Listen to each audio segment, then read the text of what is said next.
Hola chicos, con este video quiero poder explicarles de una forma rápida y sencilla cuál es la técnica para hacer la valoración del fondo de ojo de un paciente en la oftalmoscopía directa. El oftalmoscopio básico está formado por un manubrio que usamos para sujetarlo y en el que se puede encontrar botones y perillas para encendido y apagado y aumentar o reducir la intensidad de la luz. El manubrio también es donde se ponen las baterías o la fuente de poder del oftalmoscopio y en algunos casos donde se encuentra la bombilla o fuente de luz del dispositivo. La otra pieza es un cabezal que contiene las piezas ópticas del oftalmoscopio. El lado que da hacia el paciente tiene un orificio óptico para poder ver a través de él. Puede haber un selector de filtros que cambia el tipo de luz empleada en el examen según lo que se esté evaluando. Algunos equipos tienen debajo del agujero un selector de diafragma que nos permite ajustar el tamaño y forma del disco de luz o la apertura. Por el otro lado, que es por donde nosotros vemos, tendremos un cojín de apoyo ciliar sobre el que apoyamos nuestra ceja.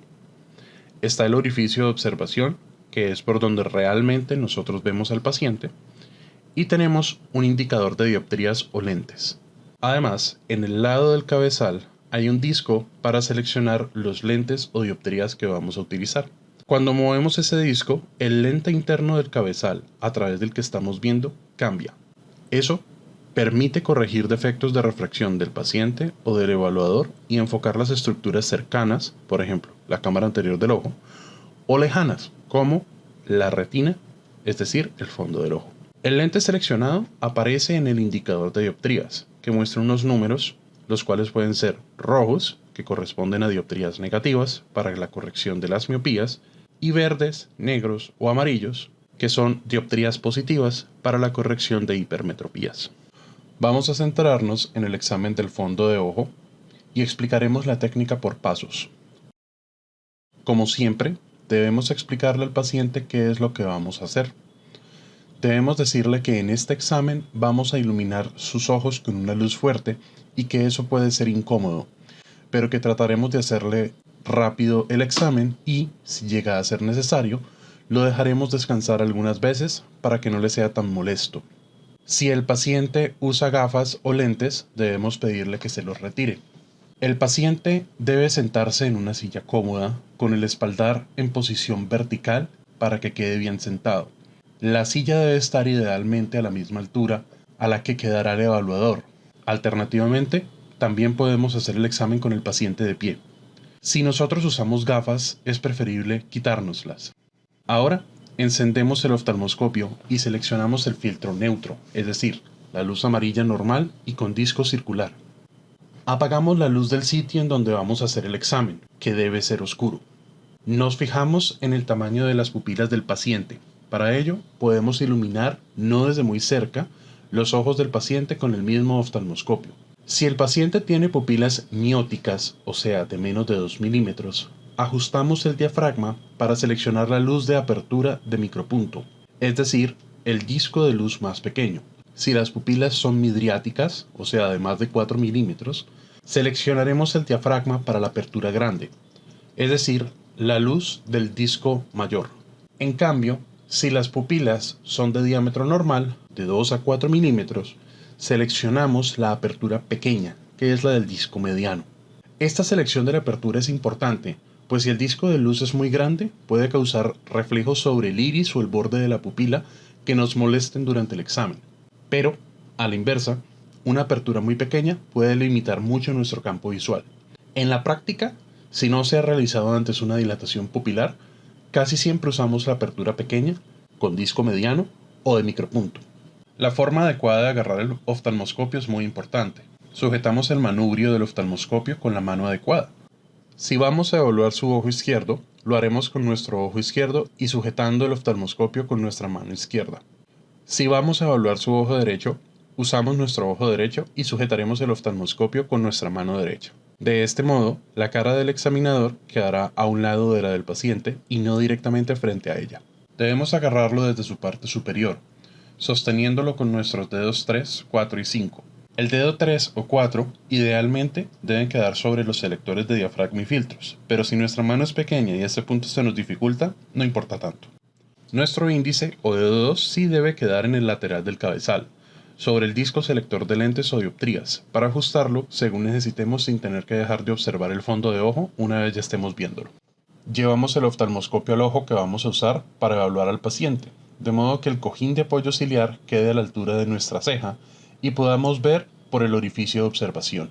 Ahora, con la otra mano, llevamos un dedo a unos 3 centímetros de distancia del cabezal, enfocamos la luz del oftalmoscopio sobre su pulpejo y ajustamos las dioptrías hasta que podamos enfocar bien nuestra huella digital. Esto nos permitirá, si el paciente no tiene defectos refractarios, enfocar el fondo de ojo directamente cuando lo estemos viendo. Verificamos que el paciente esté todavía en la posición adecuada para el examen. Nos ubicamos frente a él, garantizando que estemos siempre aproximadamente a la misma altura de su cabeza.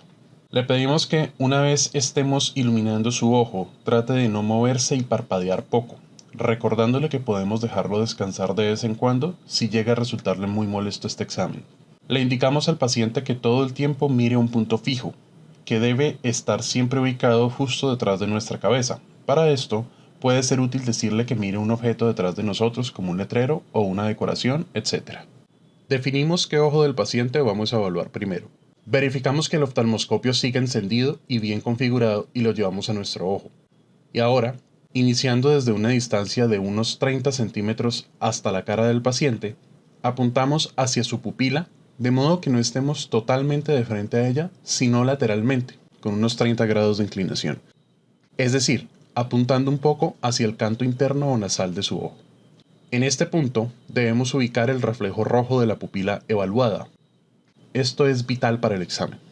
Y ahora, nos acercamos hasta que la parte dorsal de nuestros dedos, que sostienen el manubrio, queden apoyados con suavidad sobre la mejilla del paciente. Si durante todo este proceso hemos mantenido enfocado el reflejo rojo, una vez lleguemos a este punto, deberíamos estar ya viendo el fondo del ojo. Además, si el paciente no se movió y nosotros mantuvimos el ángulo de entrada a unos 30 grados, probablemente estaremos justo sobre el disco óptico de ese ojo. Es importante que cualquier ajuste que hagamos en nuestra posición sea muy leve, para no perder de vista la retina del paciente. Ajustamos nuestras dioptrías si es necesario para que las estructuras en el fondo del ojo estén bien enfocadas. En caso de que al entrar al fondo del ojo no hayamos quedado viendo el disco óptico, debemos ubicar un vaso arterial. Recordemos que las arterias son, normalmente, más angostas que las venas, que son 1/3 o 2/3 más anchas, y tendrán una coloración roja más clara, o como un rojo más vivo y brillante, mientras que las venas se verán opacas y de un tono rojo quemado. Si seguimos su recorrido hacia su origen, eventualmente debemos encontrar el disco. Habiendo ubicado el disco óptico, evaluamos bien todas sus características. Ahora, teniendo en mente el tamaño aproximado del disco óptico, vamos a desplazarnos lateralmente, es decir, hacia la región temporal, para buscar la mácula. Esta se encuentra a una distancia aproximadamente equivalente a unos 2 a 3 diámetros del disco.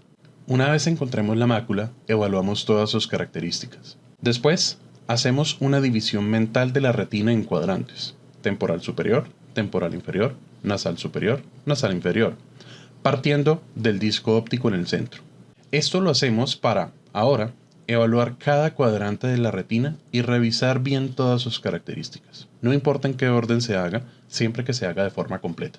A mí me gusta hacerlo primero temporal superior, luego temporal inferior, luego nasal inferior y por último nasal superior. Finalmente, hacemos la evaluación completa de toda la retina de forma ordenada y con esto concluimos la evaluación del primer ojo. Repetimos el proceso en el otro ojo del paciente.